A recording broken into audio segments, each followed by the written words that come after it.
كل سنة وانتم طيبين. عيد الشكر من الأعياد المهمة جدا في الولايات المتحدة الأمريكية. بلدين بيعيدوا بعيد الشكر، أمريكا وكندا. أمريكا بتعيد بعيد الشكر رابع خميس من شهر نوفمبر. كندا بتعيد عيد الشكر تاني 2 من شهر أكتوبر. طبعا معروف أول ما بيجي عيد الشكر بيبقى في حاجة اسمها الديك الرومي، بس كلها لازم تعمل ديك رومي.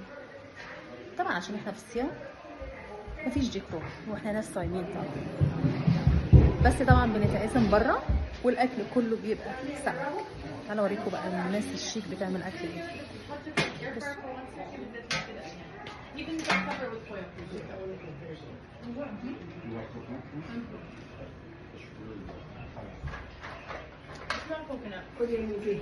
ايه يا ماما؟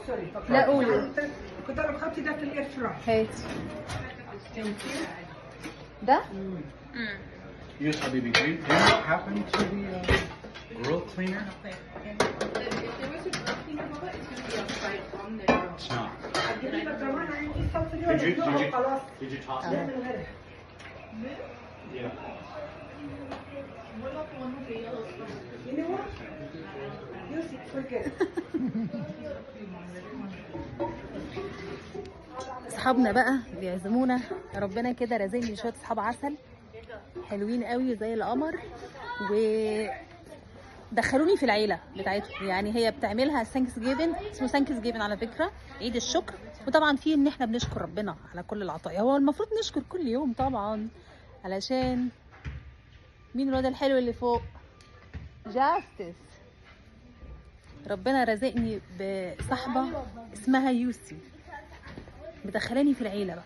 يعني انا بقيت من العيله لان احنا ملناش حد هنا، فمدخلاني في العيله. كل سنه وانتم طيبين. ثانكس جيفن، عيد الشكر.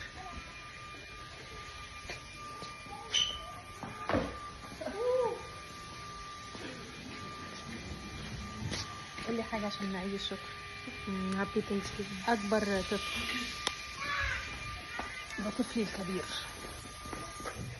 كل سنه وانتم طيبين، ويا رب دايما بتشكروا ربنا على كل حاجه بتمر بيها في حياتكم.